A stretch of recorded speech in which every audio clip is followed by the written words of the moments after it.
Bien, 21 a 23 tenemos en línea a Yanina Lojo, que es especialista en comercio exterior y finanzas. Yanina, buenas noches, ¿cómo estás? Leonardo Tagliabue te saluda. Hola, ¿qué tal? ¿Cómo estás? Buenas noches. Bueno, muchas gracias por el contacto. A ver, No. Yanina, hoy cuando hablábamos con Ceci, nuestra productora, estábamos en un escenario de guerra, con un conflicto quizás un poco más de mayor tensión a nivel internacional, y a partir de ese escenario, digo, hablemos a ver cómo nos va a pegar esto, qué impacto tiene en la Argentina. Ahora, bueno, Trump salió hace un ratito a decir que hay aparentemente un acuerdo de alto el fuego, pero me parece que la situación sigue siendo incertidumbre. ¿Cómo ves vos esta cuestión? ¿Cómo crees que nos puede pegar todo esto que está pasando en el mundo?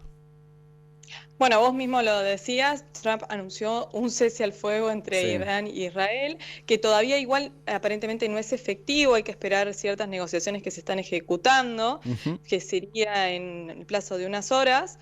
Eh, los mercados hoy habían respondido ya indicando como que prevían que el conflicto no iba a ser de largo plazo. ¿Y por Sí. qué te digo esto? Porque se observó un rebote en las acciones, bajó el precio del petróleo, va, inclusive aumentó la cotización, cuando uno revisa, ve la cotización de las acciones de empresas vinculadas con lo que es la aviación, que cuando hay una crisis de este tipo, una crisis bélica, Sí. bajan porque se espera que obviamente haya una retracción en el turismo. Bueno, Uh-huh. todo eso el mercado estaba como apostando que el conflicto se acortaba. Y en simultáneo veíamos a Irán atacando a Qatar, algo que llamó mucho la atención, por más que Irán anunció que había avisado a Qatar que no iba a atacar blancos civiles, atacó Sí. bases militares de los Estados Unidos en Qatar. Sí. Y esto probablemente haya traído mucho ruido en Medio Oriente, muchísimo ruido, en particular de países importantes como Arabia Saudita, Turquía, que son claves, ¿sí? Uh-huh. Y en este contexto es que lo que vemos es la decisión de Donald Trump probablemente de presionar aún más a Irán, Irán recibiendo presiones de países también musulmanes y terminando este acuerdo. Ahora, lo traigo para acá. Uh-huh. ¿Qué tenemos? El fin de semana tuvimos dos petroleras que decidieron subir el precio del combustible. ¿Por qué? Porque se había incrementado el valor del petróleo. Sí. Un 5%. YPF, sin embargo, se había mantenido por ahora sin cambios. Ok. Estaba evaluando cómo seguía el conflicto. ¿Qué pasa si aumenta el combustible? Automáticamente eso se traslada a toda la cadena logística, impacta en el costo, impacta en los precios y nos golpea el bolsillo. Ok. Entonces, ese es el primer impacto que vemos. Obviamente que después estaba la situación del probable bloqueo del canal de Hormuz, que venimos Sí. hablando ya hace tiempo. Ayer en particular lo que se observó fue que el Parlamento iraní había aprobado, ¿sí?, un posible bloqueo. No puede tomar la decisión por sí solo. El Parlamento Uh-huh. necesita la aprobación de otra autoridad. Habían dicho que iban a evaluar el momento adecuado, pero esto complejizaba muchísimo, ¿sí?, el escenario del comercio mundial. ¿Por qué? Porque por el canal de Hormuz, más allá de que pase el 20% del petróleo que se transporta vía marítima, un tercio del gas natural licuado, Sí. pasan cientos de miles de contenedores que llevan y traen productos de Asia hacia América, hacia Europa y viceversa. Uh-huh. Muy cerquita tenemos el canal de Suez. Sí. Y Europa iba a ser una de las principales perjudicadas ante un bloqueo del canal del estrecho de Hormuz. ¿Por qué? Europa compra y lo que compra se abastece de petróleo y lo que trae vía marítima pasa por el estrecho de Hormuz. Si se cerraba el estrecho iba a tener problemas de abastecimiento, tanto para lo que es gas, tanto para lo que es petróleo, pero además también se iba a complejizar el acceso a sus materias primas porque está muy cerquita el canal de Suez. Entonces ahí vamos a empezar a ver cómo empezaba a subir de nuevo los costos a nivel mundial y teníamos un rebote de la inflación en un mundo que estaba tratando de acomodarse y empezar a Uh-huh. bajar las tasas.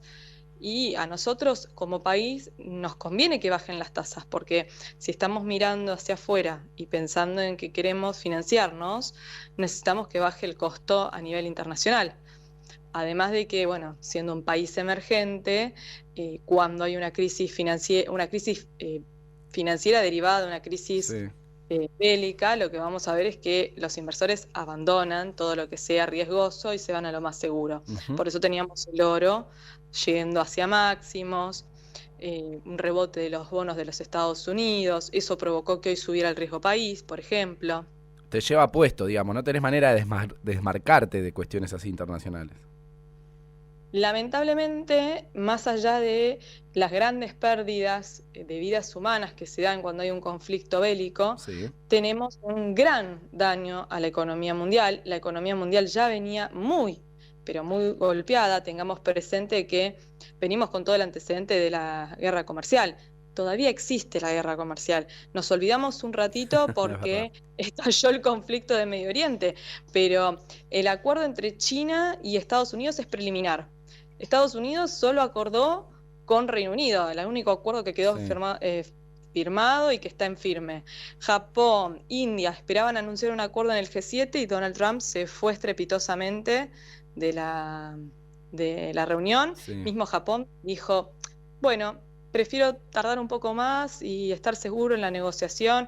Estaba esperando a ver qué pasaba. Yo creo que había parado la negociación también para ver qué pasaba. Está pendiente el acuerdo con la Unión Europea, que no es fácil si no se llega a dar. La Unión Europea presentó una oferta y Estados Unidos la está evaluando, pero si no se llega a dar, para la Unión Europea sería un golpe muy fuerte. Y ahí nosotros tenemos una oportunidad. ¿Cuál es esa oportunidad? En diciembre se firmó el acuerdo Mercosur-Unión Europea y falta la ratificación de los parlamentos de la Unión Europea y los parlamentos de los países del Mercosur, ¿sí? En ese contexto, lo que tenemos que tener presente es que sería un excelente momento para recordarle a la Unión Europea que el Mercosur y la Unión Europea en conjunto forman uno de los mercados más importantes del mundo y que el poder de negociación que tendríamos sería enorme. Entonces, habría que tratar de incentivar a que salga ese bendito acuerdo que está firmado, que nos costó casi más de 20 años de negociación, y no hay que desaprovechar la oportunidad, y que hoy creo que es el momento para que la Unión Europea lo firme. Después nos sentamos y negociamos todo lo que no tiene que ver con lo comercial, porque lo único que se aprobó es lo comercial, pero desde el punto de vista comercial no tenemos que dejar pasar la oportunidad para Argentina, para Brasil, para Uruguay, para Paraguay, inclusive para Bolivia, que se está incorporando. Es una oportunidad enorme, es un mercado con muchísimo potencial y es ahora el momento, ahora que la Unión Europea necesita diversificarse. Mientras hablabas recordaba, creo que fue a fin del gobierno de Macri, Forí, que había anunciado el acuerdo, muy emocionado, y había imágenes y todo de aquel momento. Y bueno, pasaron el gobierno de Alberto Fernández, ya estamos un año y pico del gobierno de Milei y todavía estamos ahí tratando de cerrarlo, ¿no? Y te digo más, el 3 de julio es la cumbre de presidentes del Mercosur en el país, donde se va a hacer el traspaso de la presidencia pro tempore. Argentina ejerció la presidencia pro tempore desde diciembre del año pasado hasta junio de este año y traspasa la presidencia a Brasil. Y en este tiempo no ha habido grandes avances de parte del Mercosur. Argentina dijo que iba a impulsar la apertura, pero por el momento no se ha avanzado. Lamentablemente, la agenda que trajo Trump al comercio internacional, que es esto de fomentar más que el multilateralismo, que es lo que dominó el comercio internacional en los últimos 60 años, podríamos decir, o más, se ha ido mutando a este bilateralismo, a lo que sería como relaciones entre amigos y cercanías, y eso está haciendo un daño enorme. Argentina está llevando adelante su propia negociación con Estados Unidos para tratar de bajar los aranceles recíprocos que se le impusieron, y no hay avances de aperturas de nuevos acuerdos de comercio. Por lo menos no hay notificación de que se hayan iniciado negociaciones por acuerdos nuevos de libre comercio como bloque, porque por ahora seguimos siendo un bloque y necesitamos ir en bloque. Bien. Bueno, Janina, entonces, de no haber cambios políticos, nuevos anuncios en las próximas horas, dentro de un ratito, cuando empiecen a abrir ya los mercados en Asia y luego en Europa, deberíamos tener noticias positivas este martes, ¿no?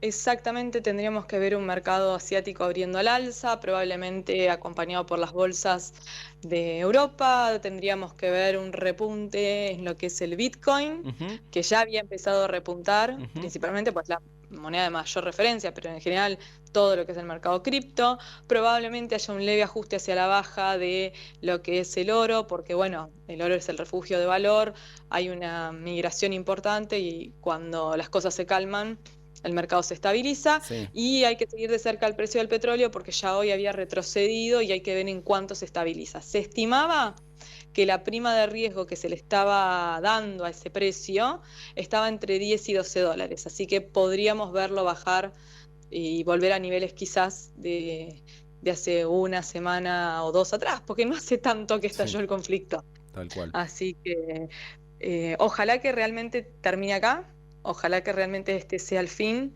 y que, como sí Trump puso en su publicación, Sí. que vuelva la paz al mundo porque realmente es necesaria. Pero no hay que olvidarse que todavía tenemos un conflicto en el medio de Europa que sigue sin resolverse. Janina, ha sido muy amable. Muchas gracias. No, gracias a ustedes, un placer. Hablábamos con Janina Lojo, que es especialista en comercio exterior y finanzas. Los lunes a las 21, Leonardo Tagliabue hace 5/5.